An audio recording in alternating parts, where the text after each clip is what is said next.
돈 때문에 자기 딸을 팔다니. 미안하다. 김도식은 사무실 문을 닫고 나오며 한숨을 내쉬었습니다. 오늘도 전화는 쉴 새 없이 울렸지만 받을 수 있는 전화는 하나도 없었어요. 채권자들의 목소리는 날이 갈수록 거칠어졌고 김도식은 그저 핸드폰 화면만 바라볼 뿐이었습니다. 고객님, 이번 주까지는 좀 기다려 줄 수 있어요. 그런데 그 이후엔 저도 어쩔 수 없습니다. 며칠 전 은행 직원이 남긴 말이 귓가에 맴돌았어요. 김도식은 차에 올라타 시동을 걸었습니다. 집으로 가는 길은 언제나 똑같았지만 요즘은 그 길이 유독 멀게 느껴졌어요. 신호등 앞에 멈춰 서자 조수석에 놓인 서류 봉투가 눈에 들어왔습니다. 최종 통보서라는 글자가 선명했어요. 김도식은 고개를 돌려 창밖을 바라봤습니다. 거리엔 평범한 사람들이 평범한 하루를 보내고 있었어요. 나도 얼마 전까진 저랬는데. 김도식은 씁쓸하게 웃으며 엑셀을 밟았습니다. 집 앞 골목에 들어서자 낯선 검은색 차량이 보였어요. 김도식의 심장이 빠르게 뛰기 시작했습니다. 차에서 내린 남자는 정장 차림이었지만 그 눈빛은 예사롭지 않았어요. 김도식 씨 맞으시죠? 남자가 다가오며 물었습니다. 김도식은 천천히 고개를 끄덕였어요. 최만석 사장님께서 오늘 저녁 8시에 뵙자고 하십니다. 알겠습니다. 김도식의 목소리는 떨렸지만 남자는 신경 쓰지 않는 듯 했어요. 꼭 오셔야 합니다. 안 그러시면 사장님도 곤란해지시거든요. 남자는 명함을 건네고 차에 올라탔습니다.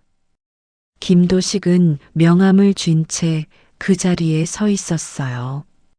현관문을 열자 거실에선 김서연이 책을 읽고 있었습니다. 아빠 왔어요? 김서연이 환하게 웃으며 인사했어요. 응, 서연아. 공부 열심히 하고 있었구나. 김도식은 억지로 미소를 지으며 대답했습니다. 아빠, 오늘 좀 피곤해 보여요. 괜찮으세요? 김서연이 걱정스러운 눈으로 물었어요. 아니야, 괜찮아. 그냥 회사 일이 좀 많았을 뿐이야. 김도식은 서둘러 방으로 들어갔습니다. 방문을 닫고 침대에 앉자 무릎에 힘이 풀렸어요. 김도식은 명함을 다시 꺼내 들었습니다. 최만석. 그 이름만 봐도 온몸이 긴장됐어요. 사채업자였지만 김도식에겐 마지막 희망이기도 했습니다. 은행에서도 친구들에게서도 더 이상 돈을 빌릴 수 없었을 때 최만석이 손을 내밀었어요. 걱정 마세요, 김 사장님. 제가 도와드릴게요. 그때 최만석의 목소리는 너무나 다정했습니다. 하지만 지금은 달랐어요. 김도식은 핸드폰을 꺼내 시간을 확인했습니다. 오후 5시 30분. 약속 시간까지 2시간 반이 남았어요. 김도식은 책상 서랍을 열어 통장을 꺼냈습니다. 잔액은 300만 원도 되지 않았어요. 30억. 김도식은 눈을 감았습니다. 도저히 상상할 수 없는 금액이었어요. 처음 빌렸던 건 5억이었습니다.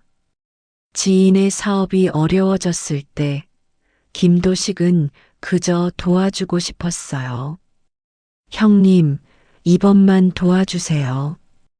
꼭 갚을게요. 지인의 간절한 목소리가 떠올랐습니다. 김도식은 보증을 섰어요. 그게 시작이었습니다. 지인은 사업에 실패했고 빚은 고스란히 김도식에게 넘어왔어요. 이자가 붙고 또 이자가 붙었습니다. 김도식은 집도 팔려 했고 사업장도 정리하려 했어요. 하지만 이미 채권자들이 가압류를 걸어놓은 상태였습니다. 손댈 수 있는 건 아무것도 없었어요. 아빠, 저녁 먹어요. 김서연의 목소리가 들렸습니다. 김도식은 자리에서 일어나 거실로 나갔어요. 식탁에는 김서연이 차린 간단한 저녁이 놓여 있었습니다. 아빠 요즘 힘들어 보여서 제가 해봤어요. 맛있을지 모르겠네요. 김서연이 수줍게 웃으며 말했어요. 김도식은 가슴이 먹먹해졌습니다.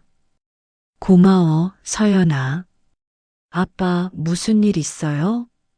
요즘 전화도 잘 안 받으시고. 김서연이 조심스럽게 물었어요. 아니야, 아무 일도 없어. 그냥 바빠서 그래. 김도식은 고개를 숙이고 밥을 먹었습니다. 김서연은 더 이상 묻지 않았지만 표정은 여전히 걱정스러웠어요. 저녁을 먹는 내내 김도식은 말이 없었습니다. 김서연도 눈치를 보며 조용히 식사를 마쳤어요. 아빠, 저 방에서 공부할게요. 김서연이 자리에서 일어나며 말했습니다. 김도식은 고개를 끄덕였어요. 혼자 남은 거실에서 김도식은 시계를 바라봤습니다. 오후 6시 40분. 이제 1시간 남짓 남았어요. 김도식은 재킷을 입고 현관으로 향했습니다. 서연아, 아빠 잠깐 나갔다 올게. 네, 조심히 다녀오세요. 김서연의 밝은 목소리가 들렸어요. 김도식은 문을 닫고 계단을 내려갔습니다. 차에 오르자 핸드폰이 울렸어요. 최만석이었습니다. 김도식은 떨리는 손으로 전화를 받았습니다. 김 사장님, 저녁 약속 잊지 않으셨죠? 네, 지금 나가는 중입니다. 좋아요. 제 사무실로 오세요. 주소는 아시죠? 네. 그리고 김 사장님. 최만석의 목소리가 낮아졌어요. 오늘이 마지막입니다. 더 이상은 기다릴 수 없어요. 전화가 끊겼습니다. 김도식은 핸드폰을 내려놓고 시동을 걸었어요. 도심을 벗어나 외곽으로 향하는 길은 어두웠습니다. 가로등도 드문드문 있었고 지나는 차도 거의 없었어요. 김도식은 내비게이션이 안내하는 대로 좁은 골목길로 들어섰습니다. 낡은 건물들 사이에 최만석의 사무실이 있었어요. 김도식은 차에서 내려 건물 입구를 올려다봤습니다. 2층 창문에 불빛이 보였어요. 계단을 오르는 김도식의 발걸음은 무거웠습니다. 사무실 문 앞에 서자 안에서 목소리가 들렸어요. 김도식은 숨을 한 번 크게 들이쉬고 노크했습니다. 들어오세요. 문을 열자 최만석이 책상 뒤에 앉아 있었어요. 어서 오세요, 김 사장님. 최만석이 미소를 지으며 손짓했습니다. 김도식은 천천히 안으로 들어가 의자에 앉았어요. 오늘 준비해 오신 거 있으세요? 최만석이 물었습니다. 김도식은 고개를 숙였어요. 죄송합니다. 그럴 줄 알았어요. 최만석은 서랍에서 서류를 꺼내 책상 위에 놓았습니다. 김 사장님, 저도 사업하는 사람이에요. 이해는 합니다. 최만석의 목소리는 여전히 부드러웠어요. 하지만 저도 위에 보고해야 하는 처지거든요. 더 이상 기다릴 수가 없어요. 김도식은 아무 말도 하지 못했습니다. 오늘 밤 12시까지 최만석이 손가락으로 책상을 두드렸어요. 그때까지 30억을 준비하시든지 아니면 최만석은 말을 멈추고 김도식을 바라봤습니다. 다른 방법을 찾으시든지 하세요. 김도식의 입술이 바짝 말랐어요. 다른 방법이라뇨? 김 사장님도 아시잖아요. 집도 사업장도 이미 묶여 있죠. 그럼 남은 건 최만석이 의미심장하게 웃었습니다. 가족이죠. 김도식의 얼굴이 창백해졌어요. 그건 안 됩니다. 그럼 돈을 준비하세요. 최만석이 차갑게 말했습니다. 김도식은 자리에서 일어났어요. 시간을 조금만 더 주십시오. 제발. 김 사장님. 최만석이 김도식을 똑바로 쳐다봤습니다. 오늘 밤 12시. 그게 마지막이에요. 김도식은 사무실을 나와 차에 올랐습니다. 손이 떨려 시동을 거는 것조차 쉽지 않았어요. 백미러에 비친 자신의 얼굴은 낯설었습니다. 어쩌다 이렇게 됐을까? 김도식은 눈을 감고 깊게 숨을 들이쉬었어요. 머릿속엔 5년 전 그날이 떠올랐습니다. 형님, 정말 미안해요.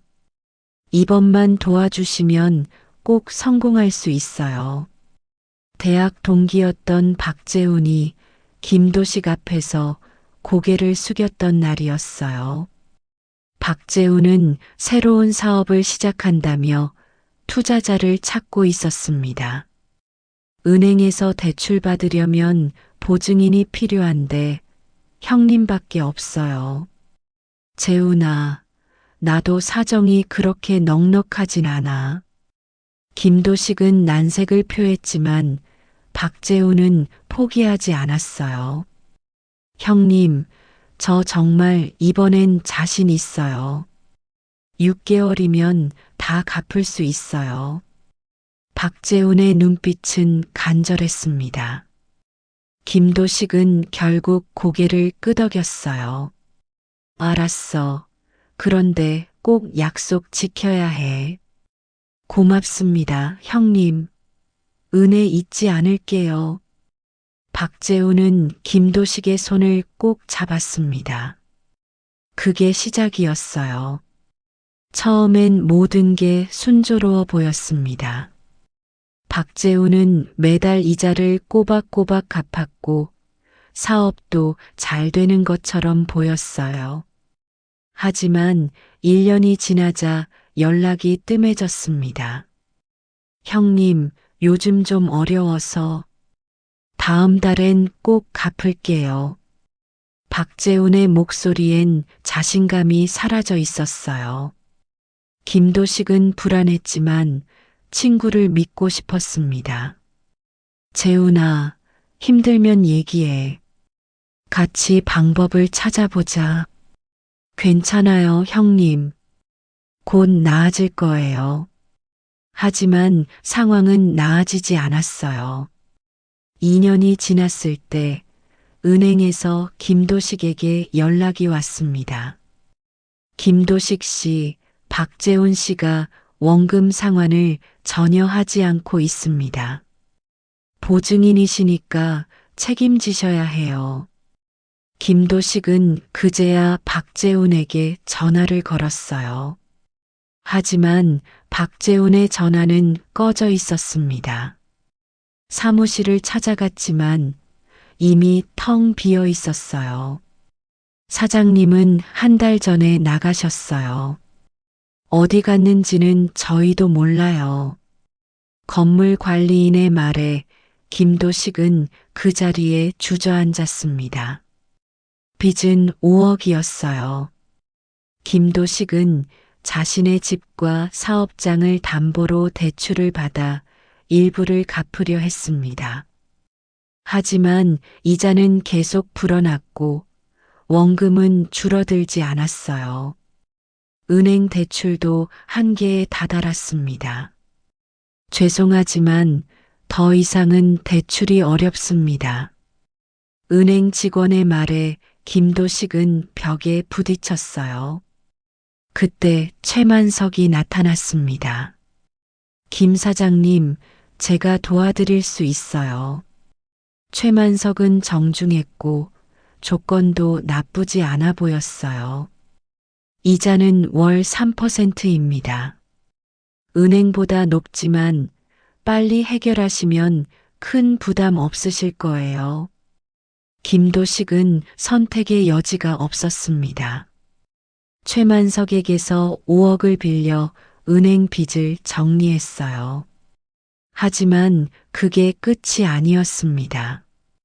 사업은 계속 어려웠고 이자조차 내기 힘들어졌어요. 최만석은 처음엔 이해해주는 척했습니다. 괜찮아요, 김 사장님. 천천히 하세요. 하지만 6개월이 지나자 태도가 달라졌어요. 김 사장님, 저도 이제 어쩔 수 없습니다. 원금에 밀린 이자까지 합치면 15억이에요. 15억이요? 제가 빌린 건 5억인데 이자가 복리로 붙었거든요. 계약서에 다 나와 있잖아요. 김도식은 그제야 계약서를 다시 확인했습니다. 작은 글씨로 복리 조항이 적혀 있었어요. 김도식은 절망했지만 최만석은 멈추지 않았습니다. 더 기다리면 이자는 계속 불어요. 지금 정리하세요. 김도식은 집을 팔려고 했어요. 하지만 이미 채권자들이 가압류를 걸어놓은 상태였습니다. 사업장도 마찬가지였어요. 팔 수가 없어요. 채권자들이 먼저 권리를 행사할 거예요. 부동산 중개인의 말에 김도식은 무너졌습니다. 그 사이 이자는 계속 불어났고 빚은 30억까지 치솟았어요. 김도식은 차 안에서 고개를 떨구었습니다. 내가 뭘 잘못한 걸까? 친구를 도와주려던 마음이 이렇게 큰 재앙이 될 줄은 몰랐어요. 김도식은 핸드폰을 꺼내 시간을 확인했습니다. 밤 9시, 3시간 남았어요. 김도식은 통화 목록을 내려보며 마지막 희망을 찾으려 했습니다. 하지만 연락할 수 있는 사람은 아무도 없었어요. 친구들도 친척들도 이미 김도식을 피하고 있었습니다. 김도식은 핸드폰을 내려놓고 한숨을 쉬었어요. 서연이는 어떻게 해야 하지? 딸의 얼굴이 떠올랐습니다. 김도식은 서연이를 지켜야 한다는 생각뿐이었어요. 그때 핸드폰이 울렸습니다. 최만석이었어요. 김도식은 전화를 받았습니다. 김 사장님, 준비 잘 되고 계시죠? 그게, 김 사장님, 시간이 별로 없어요. 솔직히 말씀드릴게요. 최만석의 목소리가 차가워졌습니다. 돈을 못 구하시면 제가 직접 해결 방법을 제시할 겁니다. 무슨 말씀이신지. 김 사장님 따님 말이에요. 김도식의 심장이 멎는 것 같았어요. 김서연 양, 올해 20살이죠? 대학생이고, 그건 어떻게, 김 사장님, 저희는 다 알아요. 따님이 어느 학교 다니는지, 매일 몇 시에 집 나가는지. 김도식은 숨이 막혔습니다. 제발, 서연이는 아무 상관없어요. 그건 김 사장님 선택에 달렸죠. 12시까지 기다리겠습니다. 전화가 끊겼어요. 김도식은 핸드폰을 쥔 채 떨고 있었습니다. 집으로 돌아가야 했어요. 김도식은 시동을 걸고 엑셀을 밟았습니다. 집까지 가는 30분이 너무나 길게 느껴졌어요. 현관문을 열자 김서연은 소파에서 잠들어 있었습니다. 책을 펼쳐놓은 채로요. 김도식은 조용히 다가가 담요를 덮어줬습니다. 김서연의 평온한 얼굴을 보자 눈물이 났어요. 내가 지켜야 해. 무슨 일이 있어도. 김도식은 김서연의 머리를 쓰다듬으며 다짐했습니다. 하지만 방법은 보이지 않았어요. 시계는 밤 10시를 가리키고 있었습니다. 김도식은 소파에 앉아 시계를 바라봤습니다. 밤 10시 30분. 1시간 반이 남았어요. 김도식은 눈을 감고 생각을 정리하려 했지만 머릿속은 복잡하기만 했습니다. 그때 김서연이 몸을 뒤척이며 눈을 떴어요. 아빠! 김서연이 눈을 비비며 일어났습니다. 서연아. 깼구나. 방에 가서 자렴. 김도식이 억지로 미소를 지으며 말했어요. 아빠는 안 주무세요? 응, 아빠는 할 일이 좀 있어서. 김서연은 아버지의 표정을 살폈습니다. 아빠, 요즘 많이 힘드시죠? 김도식은 대답하지 못했어요. 괜찮아요, 아빠. 제가 아르바이트 더 할게요. 학비도 제가 벌 수 있어요. 김서연의 말에 김도식의 가슴이 찢어지는 것 같았습니다. 아니야, 서연아. 내가 그럴 필요 없어. 아빠가 다 해결할 거야. 하지만, 걱정하지 마. 아빠 믿어. 김도식은 김서연의 어깨를 토닥이며 말했어요. 김서연은 고개를 끄덕이고 방으로 들어갔습니다. 문이 닫히자 김도식의 얼굴에서 미소가 사라졌어요. 핸드폰이 다시 울렸습니다. 모르는 번호였어요. 김도식은 조심스럽게 전화를 받았습니다. 김도식 씨죠? 낯선 남자의 목소리였어요. 누구십니까? 최 사장님 밑에서 일하는 사람입니다. 말씀 전해드릴 게 있어서요. 김도식의 심장이 빠르게 뛰기 시작했습니다. 따님 학교 알죠? 서울여자대학교 국문과. 그걸 왜? 매일 아침 8시 30분에 집 나가시더라고요. 정문으로 들어가서 인문관 쪽으로 가시던데. 김도식은 숨이 막혔어요. 무슨 짓이에요, 지금? 짓이라뇨. 그냥 확인만 했을 뿐인데요. 남자는 웃음 섞인 목소리로 말했습니다. 오늘 따님이 입으신 옷도 예쁘더라고요. 회색 코트에 청바지. 김도식은 손이 떨렸어요. 오늘 아침 김서연이 입고 나간 옷이 정확히 그랬습니다. 제발, 서연이한테는 손대지 마세요. 그건 김 사장님한테 달렸죠. 12시까지 잘 생각해 보세요. 전화가 끊겼습니다. 김도식은 핸드폰을 내려놓고 두 손으로 얼굴을 감쌌어요. 이 사람들이 진짜로. 김도식은 서연이 방문을 바라봤습니다. 안에선 불빛이 새어나오고 있었어요. 아직 자지 않은 것 같았습니다. 김도식은 자리에서 일어나 창문 밖을 내다봤어요. 골목 입구에 검은색 차량이 서 있었습니다. 어제 봤던 그 차였어요. 김도식의 등에 식은땀이 흘렀습니다. 감시하고 있구나.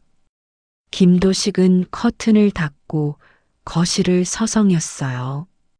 집을 팔 수도 없고 사업장도 묶여 있고 친구들도 다 등을 돌렸습니다. 30억을 구할 방법은 없었어요. 김도식은 소파에 주저앉았습니다. 머릿속엔 최만석의 말이 맴돌았어요. 그럼 남은 건 가족이죠. 김도식은 고개를 저었습니다. 안 돼. 절대 안 돼.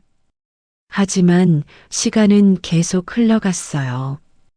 밤 11시, 1시간 남았습니다. 김도식은 핸드폰을 들고 최만석에게 전화를 걸었어요. 신호음이 몇 번 울리고 전화가 연결됐습니다. 김 사장님, 준비 다 되셨어요? 최 사장님, 제발 시간을 좀 더 주세요. 일주일만, 아니 사흘만. 김 사장님. 최만석의 목소리가 차갑게 식었어요. 몇 달을 기다렸는데 사흘이 뭐가 달라지겠어요? 제발입니다. 서연이는 아무 잘못이 없어요. 저도 압니다. 하지만 이건 비즈니스예요. 김도식은 무릎을 꿇고 싶은 심정이었습니다. 제가 뭐든 할게요. 그러니까 제발. 김 사장님, 제 사무실로 오세요. 지금 당장. 지금요? 네, 지금. 시간이 없잖아요. 전화가 끊겼어요. 김도식은 떨리는 손으로 재킷을 입었습니다. 김서연 방문 앞에 섰지만 노크할 용기가 나지 않았어요. 김도식은 조용히 현관문을 열고 나갔습니다. 차에 오르는 순간 검은색 차량이 시동을 걸었어요. 김도식은 백미러로 그 차를 확인했습니다. 따라오고 있었어요. 김도식은 도심을 벗어나 최만석의 사무실로 향했습니다. 밤거리는 한산했고 가로등만이 어둠을 밝히고 있었어요. 사무실 건물에 도착하자 2층 창문엔 여전히 불이 켜져 있었습니다. 김도식은 차에서 내려 건물로 들어갔어요. 계단을 오르는 발걸음은 더 무거웠습니다. 사무실 문을 열자 최만석이 책상에 앉아 담배를 피우고 있었어요. 어서 오세요, 김 사장님. 앉으세요. 김도식은 의자에 앉았습니다. 최만석은 담배를 재떨이에 비비며 김도식을 바라봤어요. 돈은 준비 못하셨죠? 김도식은 고개를 숙였습니다. 죄송합니다. 사과는 필요 없어요. 이제 현실적으로 얘기해 봅시다. 최만석이 서랍에서 서류를 꺼냈어요. 집도 못 팔고 사업장도 묶여 있고 빌릴 데도 없죠? 네. 그럼 방법은 하나예요. 최만석이 서류를 김도식 앞으로 밀었습니다. 따님을 저희 쪽으로 보내주세요. 김도식의 얼굴이 하얗게 질렸어요. 그게 무슨 말씀이신지. 간단해요. 따님이 저희 밑에서 일하시면 빚은 정리해 드릴게요. 일이라뇨? 김도식의 목소리가 떨렸습니다. 걱정하지 마세요. 위험한 일 아니에요. 그냥 저희 업소에서 손님들 상대하시면 돼요. 김도식은 자리에서 벌떡 일어났어요. 말도 안 되는 소리 하지 마세요. 서연이는 아직 대학생이에요. 그래서 더 좋죠. 젊고 예쁘잖아요. 최만석은 웃으며 말했습니다. 김도식은 주먹을 쥐었어요. 절대 안 됩니다. 그럼 어떻게 하실 건데요? 30억 어디서 구하실 거예요?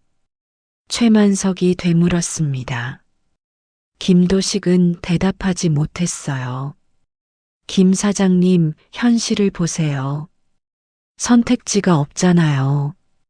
최만석이 서류를 다시 가리켰습니다.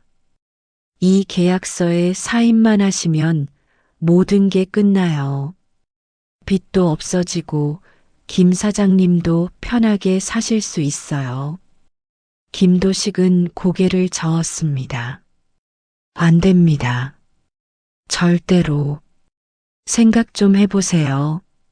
시간은 별로 없어요. 최만석이 시계를 가리켰어요. 밤 11시 40분. 20분 남았습니다. 김도식은 그 자리에 서서 떨고 있었어요. 저 대신 제가 일할게요. 뭐든 할게요. 김 사장님이요? 최만석이 비웃듯 웃었습니다. 김 사장님은 쓸모없어요. 나이도 있고 별로 쓸데도 없고. 김도식은 무릎이 꺾이는 것 같았습니다. 하지만 따님은 달라요. 젊고 예쁘고 가치가 있죠. 최만석의 말이 칼처럼 김도식의 가슴을 찔렀어요. 김도식은 주저앉았습니다. 제발, 다른 방법은 없습니까? 없어요. 최만석이 단호하게 말했습니다. 자, 이제 결정하세요. 12시까지 남은 시간 15분이에요. 김도식은 바닥에 주저앉아 숨을 헐떡였습니다.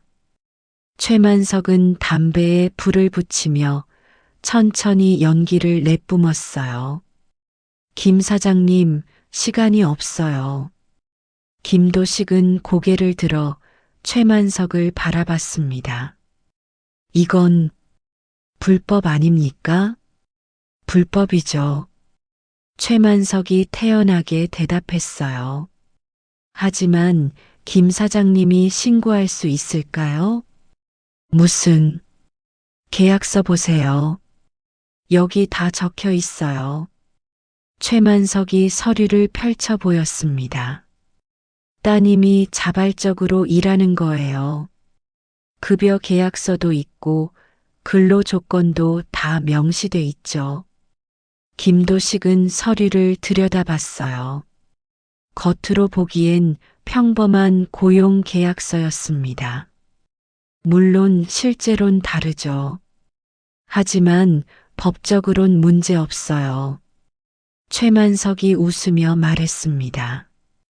그리고 김 사장님이 경찰에 신고한다고 해봐요. 뭐가 달라질까요? 김도식은 입술을 깨물었어요. 신고하는 순간 김 사장님 빚 문제도 다 드러나죠. 사채, 연체, 사기 피해까지. 최만석의 목소리는 차가웠습니다. 언론에 나가면 어떻게 될까요? 따님 얼굴도 나오고 김 사장님 인생도 끝나는 거예요. 김도식은 아무 말도 하지 못했습니다. 그러니까 조용히 계약서에 사인하시는 게 서로 좋아요. 최만석이 펜을 김도식 앞에 놓았어요. 김도식은 펜을 바라봤습니다. 손이 떨려 펜을 잡을 수조차 없었어요. 생각해 보세요, 김 사장님. 빚은 사라지고 김 사장님은 자유로워지는 거예요. 최만석이 부드럽게 말했습니다. 따님도 나쁘지 않은 환경에서 일하게 될 거고요. 제가 잘 챙겨드릴게요. 김도식의 머릿속엔 김서연의 얼굴이 떠올랐어요. 밝게 웃는 모습, 걱정스럽게 자신을 바라보던 눈빛. 내가 이럴 수 있나? 김도식은 눈을 감았습니다. 시간이 없어요, 김 사장님. 최만석이 시계를 가리켰어요. 밤 11시 50분. 10분 남았습니다. 사인하시든지 아니면 따님이 직접 위험에 처하는 걸 보시든지. 최만석의 말에 김도식의 손이 펜으로 향했어요. 잠깐만요. 김도식이 떨리는 목소리로 말했습니다. 정말 서연이를 안전하게 지켜주실 겁니까? 물론이죠. 제 상품인데 당연히 잘 관리해야죠. 최만석의 대답에 김도식은 온몸에 소름이 돋았습니다. 하지만 다른 선택지가 없었어요. 김도식은 펜을 집어들었습니다. 종이 위에 펜촉이 닿았지만 손이 떨려 글씨를 쓸 수가 없었어요. 김 사장님, 이게 최선이에요. 따님을 지키는 길이라고요.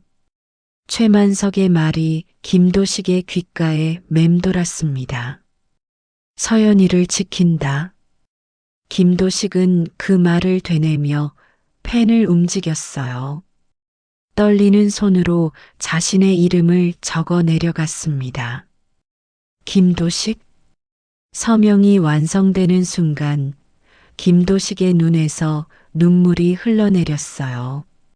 최만석은 서류를 가져가 확인했습니다. 좋아요. 계약 성립입니다. 최만석이 만족스러운 표정으로 고개를 끄덕였어요. 내일 오전 10시까지 따님을 이 주소로 데려오세요. 최만석이 명함을 건넸습니다. 김도식은 명함을 받아들었어요. 손에 쥔 종이가 너무나 무겁게 느껴졌습니다. 그리고 따님한테는 취업했다고 말하세요. 정식 회사에 취직했다고. 뭐라고 설명해야. 그건 김 사장님이 알아서 하세요. 어차피 곧 알게 될 테니까. 최만석이 차갑게 웃었어요. 김도식은 자리에서 일어났습니다. 다리에 힘이 들어가지 않아 비틀거렸어요. 김 사장님, 빈 문서는 내일 정리해 드릴게요. 걱정 마세요. 최만석의 말이 등 뒤에서 들렸지만 김도식은 대답하지 않았습니다. 사무실을 나와 계단을 내려가는 김도식의 발걸음은 무거웠어요. 차에 올라탄 뒤에도 한참 동안 움직이지 못했습니다. 백미러에 비친 자신의 얼굴은 낯선 사람 같았어요. 나는 무슨 짓을 한 거지? 김도식은 두 손으로 얼굴을 감쌌습니다. 눈물이 멈추지 않았어요. 시동을 걸고 집으로 향하는 길은 지옥 같았습니다. 신호등마다 멈춰 설 때마다 김도식은 돌아가고 싶었어요. 하지만 이미 돌이킬 수 없었습니다. 집에 도착했을 때는 새벽 1시가 넘어 있었어요. 김도식은 현관문을 조용히 열었습니다. 거실은 어두웠고 김서연의 방에도 불이 꺼져 있었어요. 김도식은 소파에 주저앉았습니다. 내일 서연이한테 뭐라고 말하지? 머릿속이 하얗게 비었어요. 김도식은 명함을 꺼내 들여다봤습니다. 주소는 서울 외곽의 어느 건물이었어요. 취업했다고 그렇게 말해야 하나. 김도식은 명함을 구겨 쥐었습니다. 하지만 버릴 수는 없었어요. 새벽 내내 김도식은 소파에 앉아 있었습니다. 잠이 오지 않았어요. 창밖으로 해가 떠올랐습니다. 아침 7시, 김서연의 방문이 열리는 소리가 들렸어요. 아빠, 거기서 주무셨어요? 김서연이 놀란 목소리로 물었습니다.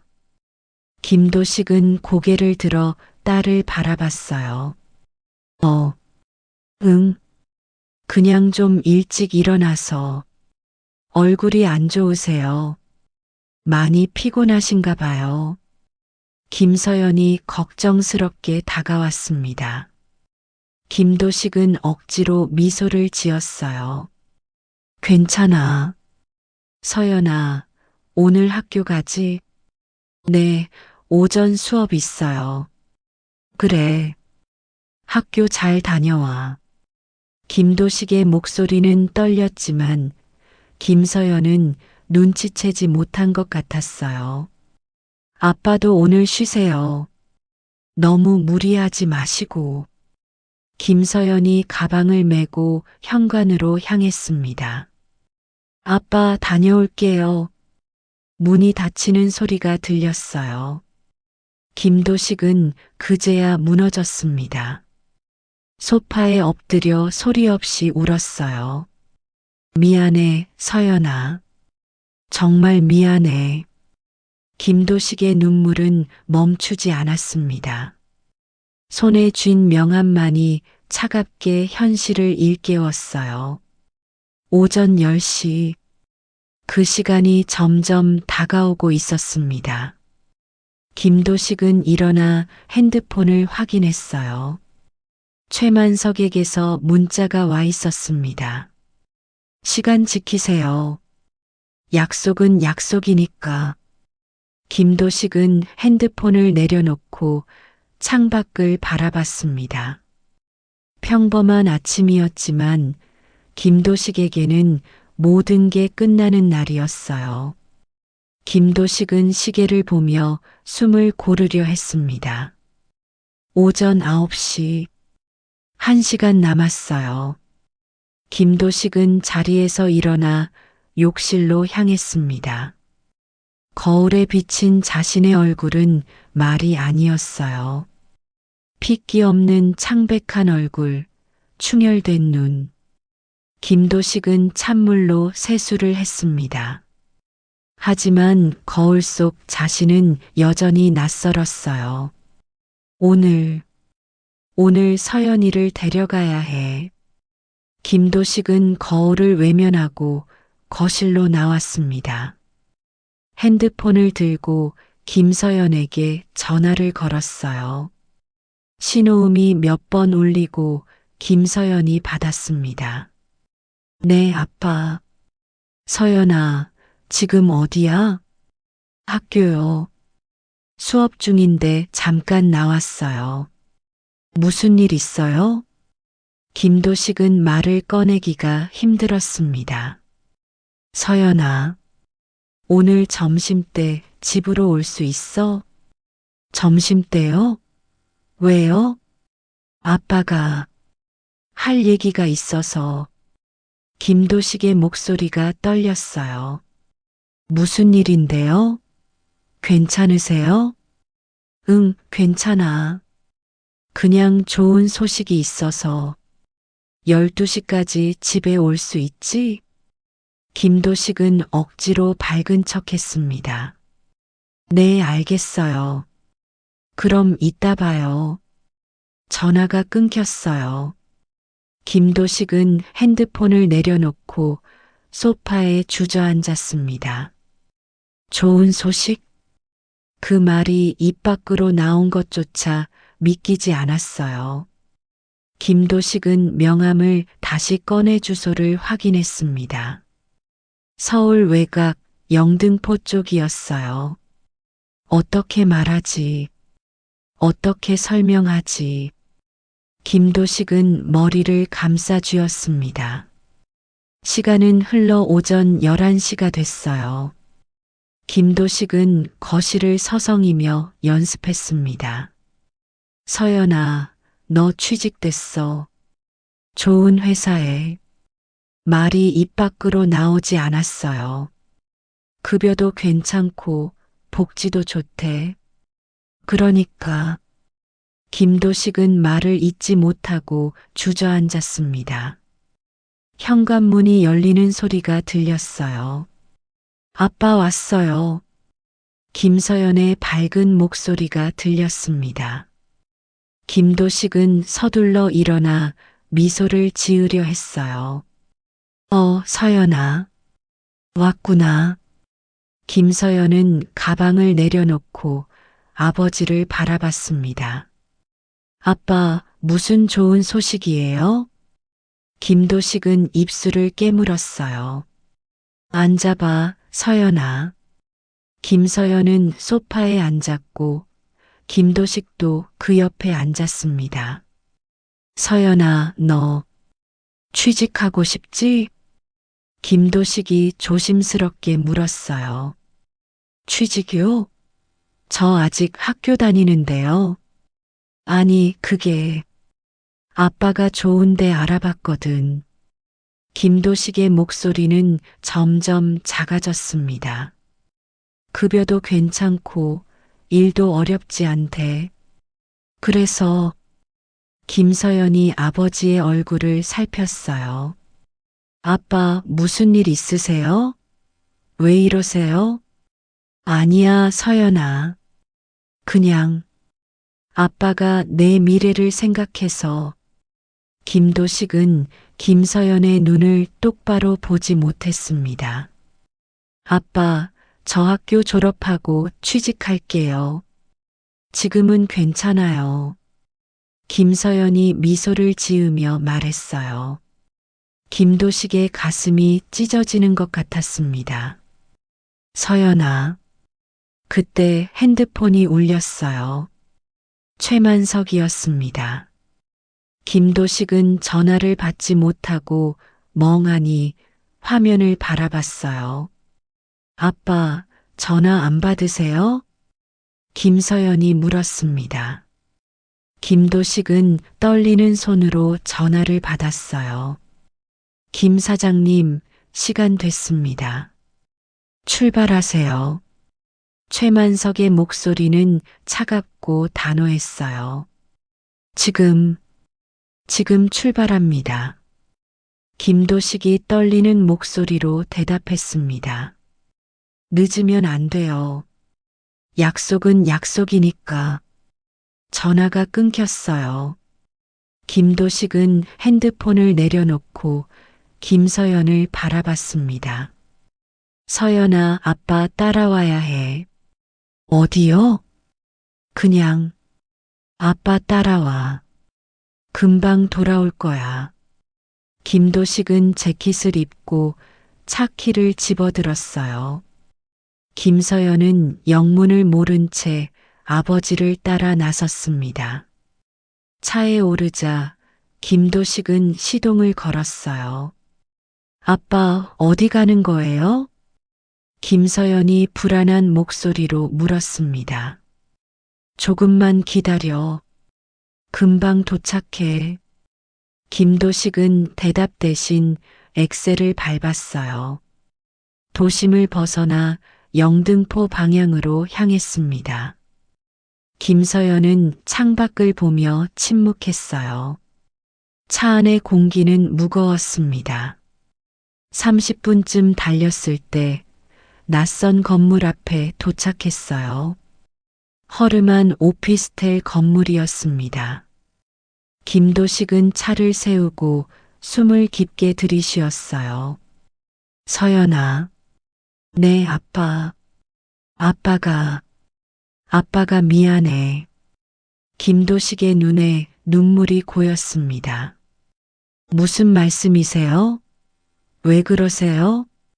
김서연이 당황하며 물었어요. 넌 여기서 일하게 될 거야. 김도식의 목소리는 떨렸습니다. 일이요?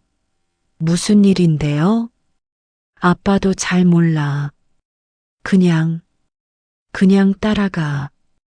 김도식은 차에서 내렸습니다. 김서연도 따라 내렸지만 표정은 불안으로 가득했어요.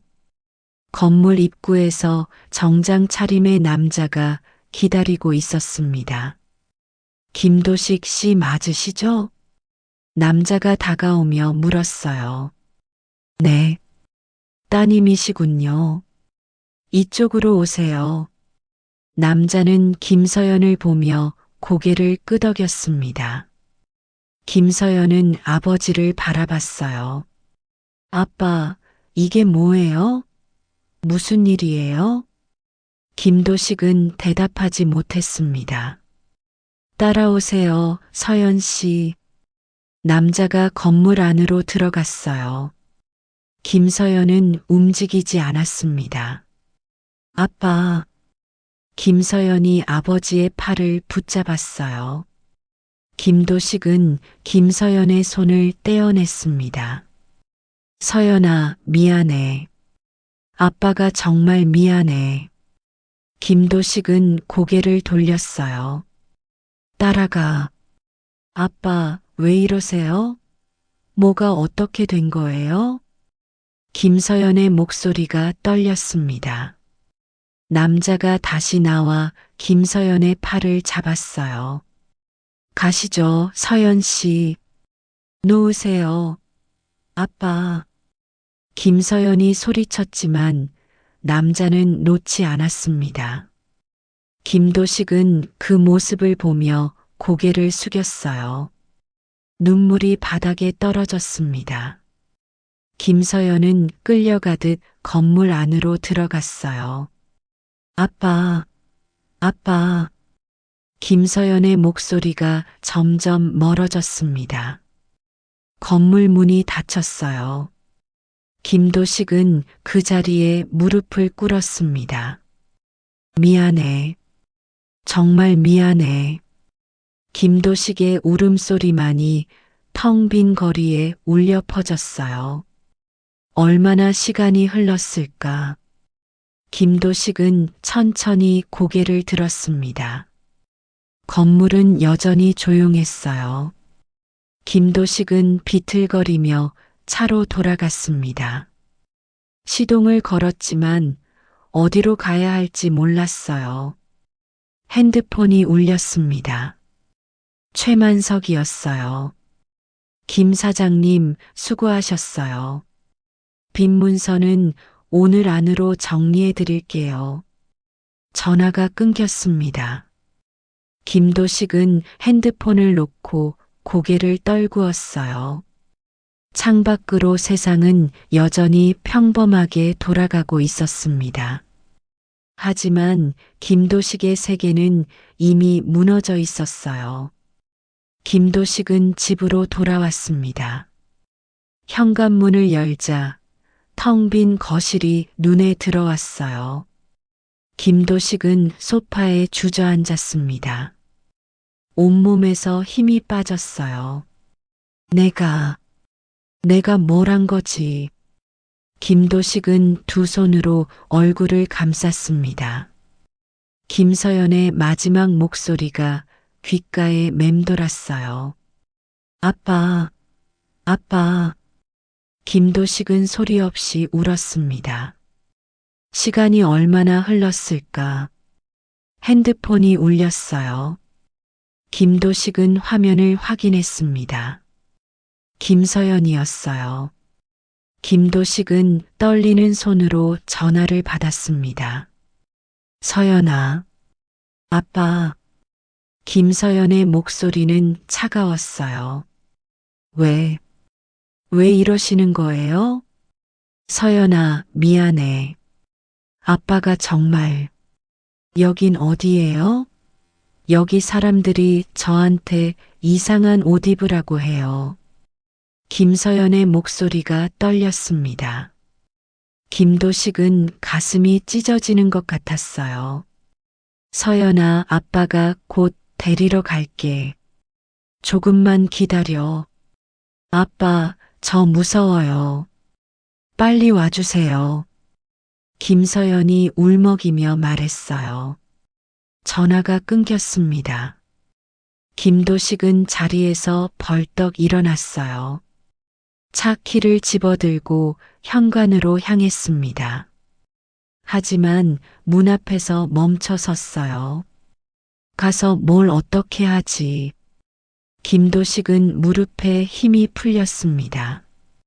계약서에 이미 서명했고 최만석은 법적으로 문제 없다고 했어요.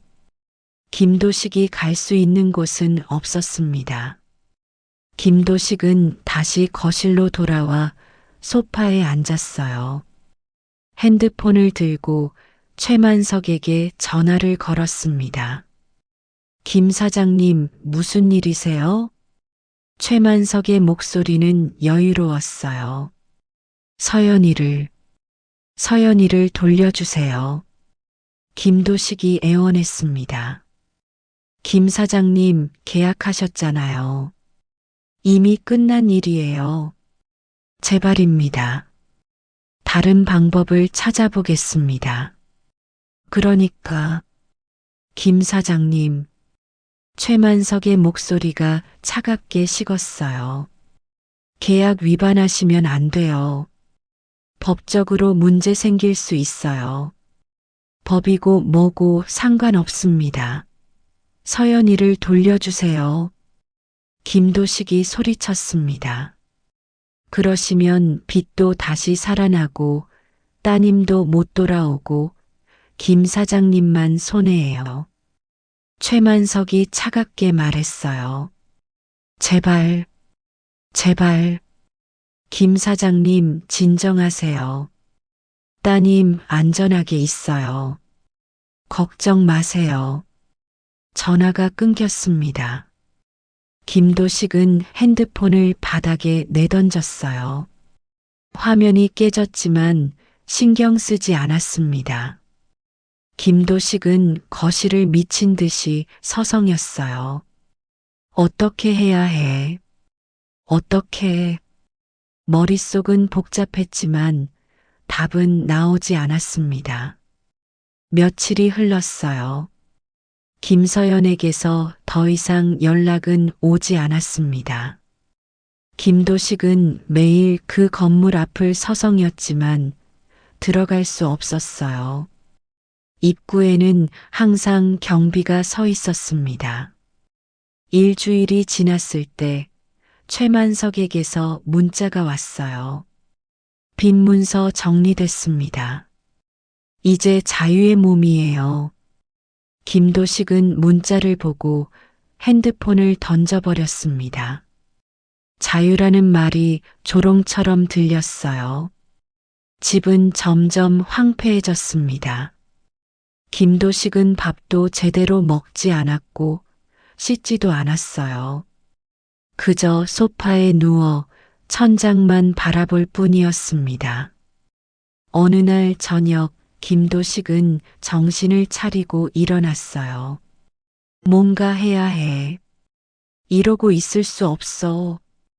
김도식은 서랍을 뒤지기 시작했습니다. 혹시 도움이 될 만한 서류가 있을까 싶어서였어요. 오래된 서류들이 쏟아져 나왔습니다. 김도식은 하나씩 확인하며 정리했어요. 그때 낯선 서류 봉투가 눈에 들어왔습니다. 입양관계 증명서. 김도식은 봉투를 집어들었어요. 처음 보는 서류였습니다. 봉투를 뜯어 안을 확인했어요. 서류에는 김서연의 이름이 적혀 있었습니다. 김도식은 천천히 내용을 읽어 내려갔어요. 입양일 2006년 3월 15일. 친생부모 미상. 김도식의 손이 떨렸습니다. 서류를 다시 읽고 또 읽었어요. 하지만 내용은 변하지 않았습니다. 김서연은 김도식의 친딸이 아니었어요. 김도식은 그 자리에 주저앉았습니다. 입양. 서연이가 입양이었다고? 김도식은 기억을 더듬었어요. 20년 전 아내가 세상을 떠난 뒤였습니다. 김도식은 혼자 아이를 키울 자신이 없었어요. 그때 복지사가 찾아왔습니다. 아이를 입양하시는 건 어떠세요? 좋은 아이가 있어요. 김도식은 거절했었어요. 하지만 복지사는 계속 설득했고 결국 김도식은 마음을 열었습니다. 갓난아기였던 김서연을 처음 본 날이 떠올랐어요. 작고 연약한 모습이었지만 김도식의 마음을 사로잡았습니다. 이 아이를 잘 키우겠습니다. 김도식은 그렇게 다짐했어요. 그리고 20년 동안 김서연을 친딸처럼 키웠습니다. 아니, 친딸이라고 믿었어요. 입양 사실은 까맣게 잊고 있었습니다. 김도식은 서류를 내려놓고 눈을 감았어요. 그럼 서연이는? 김도식의 머릿속이 복잡해졌습니다. 입양된 아이라는 사실이 뭔가를 바꿀 수 있을까? 김도식은 다시 서류를 집어들었어요. 친딸이 아니었어. 그 사실이 김도식의 가슴을 무겁게 짓눌렀습니다. 하지만 동시에 이상한 감정도 밀려왔어요. 그럼 내가 한 선택이. 김도식은 고개를 저었습니다. 아니야. 그래도 서연이는 내 딸이야. 하지만 마음 한구석에서는 다른 목소리가 들렸어요. 친딸이 아니었잖아. 그럼 조금은 덜 미안해도 되는 거 아닐까? 김도식은 자신의 생각에 소름이 돋았습니다. 내가 지금 뭘 생각하는 거지? 김도식은 서류를 구겨 던졌어요. 하지만 던진 서류는 바닥에 펼쳐진 채 김도식을 바라보고 있었습니다. 김도식은 창밖을 바라봤어요. 어둠이 내려앉고 있었습니다. 김도식의 마음도 어둠 속으로 가라앉고 있었어요. 서연이, 미안해. 김도식은 다시 소파에 주저앉았습니다. 입양 서류는 여전히 바닥에 놓여 있었어요. 그 서류가 김도식의 마지막 희망마저 앗아간 것 같았습니다. 밤은 깊어갔고 김도식은 어둠 속에서 혼자 남겨졌어요.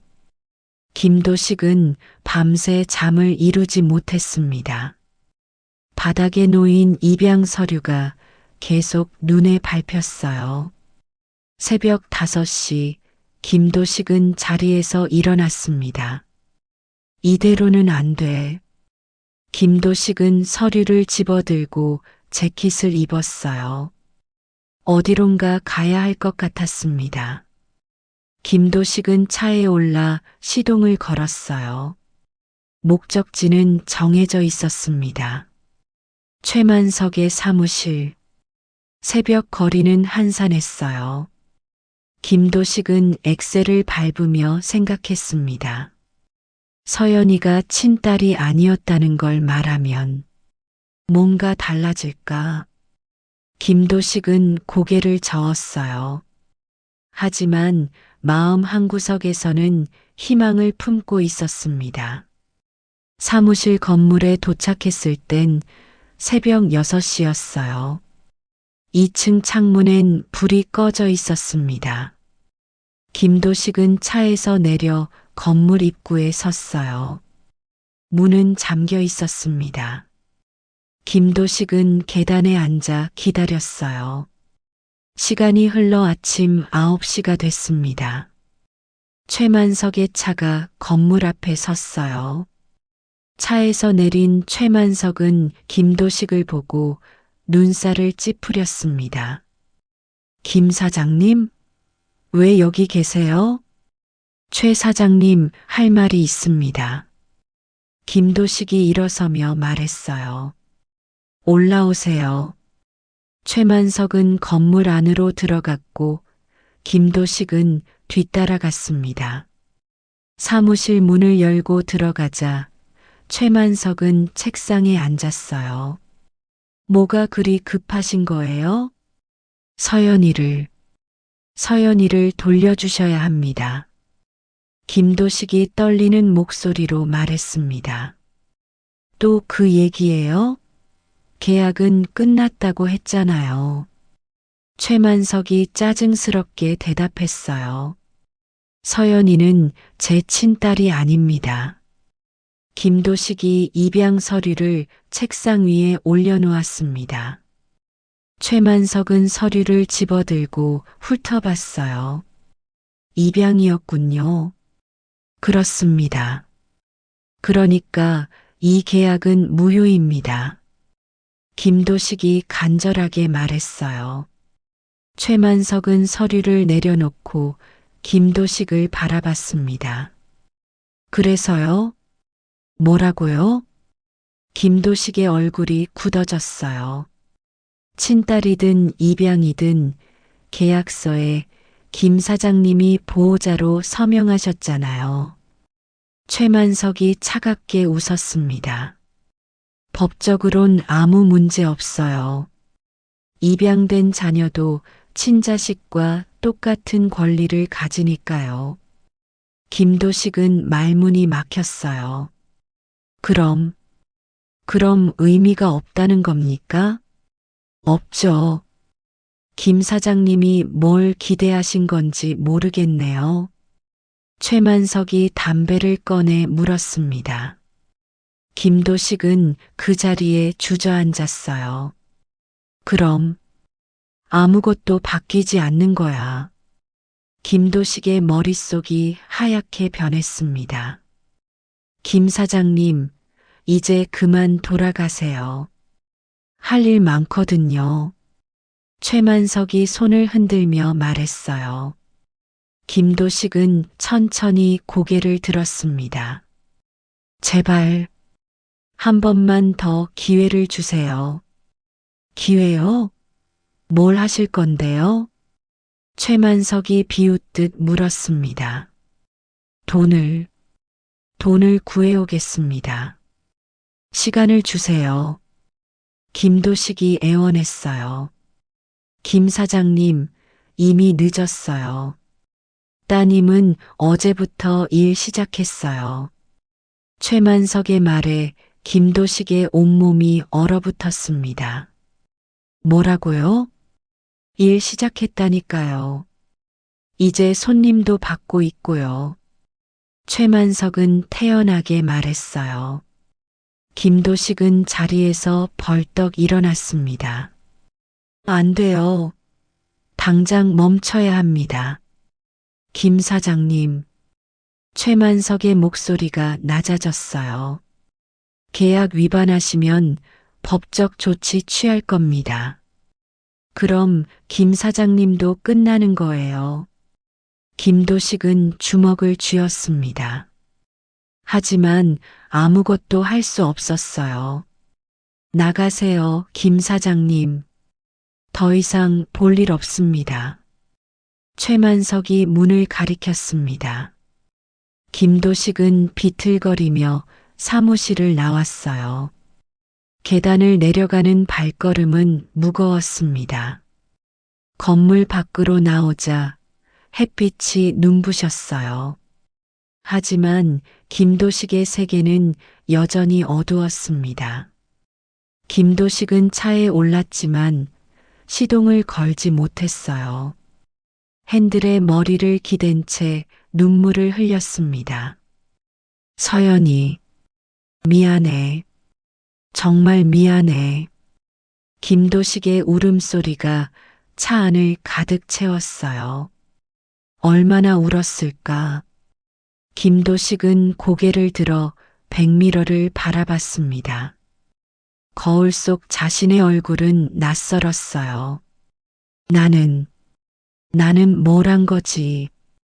김도식은 입양 서류를 다시 꺼내 들었습니다. 친딸이 아니었다는 게 면죄부가 될 수 있을까? 김도식은 고개를 저었어요. 아니었습니다. 20년을 함께 살았고 20년을 딸로 키웠어요. 혈연이 없다는 사실이 그 시간을 지울 수는 없었습니다. 서연아. 김도식은 서류를 구겨 쥐었어요. 하지만 구겨진 서류가 현실을 바꿀 수는 없었습니다. 김도식은 시동을 걸고 도로로 나갔어요. 어디로 가야 할지 몰랐지만 그냥 운전했습니다. 도심을 벗어나 외곽으로 또 외곽으로. 해가 중천에 떴을 때 김도식은 한강변에 차를 세웠어요.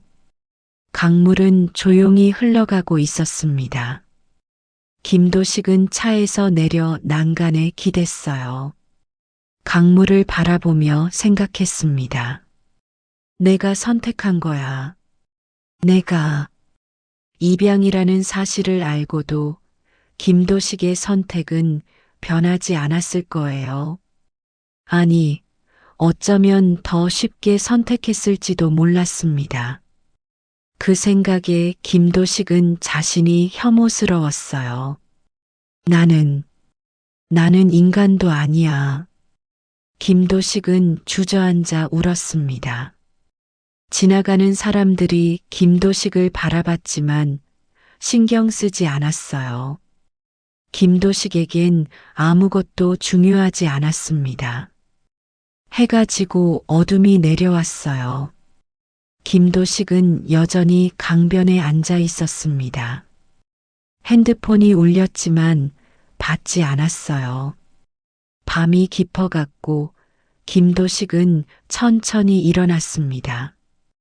차로 돌아가 시동을 걸었어요. 집으로 가는 길은 너무나 멀게 느껴졌습니다. 현관문을 열고 들어갔을 때 집은 여전히 텅 비어 있었어요. 김도식은 소파에 앉아 천장을 바라봤습니다. 입양 서류는 주머니 속에 구겨진 채 있었어요. 김도식은 서류를 꺼내 찢어버렸습니다. 하지만 찢어진 종이 조각들이 현실을 바꿀 수는 없었어요. 김도식은 눈을 감았습니다. 어둠 속에서 김서연의 얼굴이 떠올랐어요. 환하게 웃던 모습, 걱정스럽게 자신을 바라보던 눈빛. 미안해, 서연아. 정말 미안해. 김도식의 속삭임만이 텅 빈 거실에 울려 퍼졌습니다. 김도식은 며칠째 집 밖으로 나가지 않았습니다. 커튼을 쳐놓고 어둠 속에서 지냈어요. 밥도 먹지 않았고 씻지도 않았습니다. 그저 소파에 누워 천장만 바라볼 뿐이었어요. 핸드폰엔 모르는 번호들의 부재중 전화가 쌓여 있었습니다. 김도식은 확인하지 않았어요. 누구의 전화든 받고 싶지 않았습니다. 일주일이 지났을 때 현관문을 두드리는 소리가 들렸어요. 김도식은 움직이지 않았습니다. 김도식 씨, 계세요? 낯선 남자의 목소리였어요. 노크 소리는 계속됐지만 김도식은 대답하지 않았습니다. 결국 발소리가 멀어졌어요. 김도식은 다시 눈을 감았습니다. 그날 밤 김도식은 꿈을 꿨어요.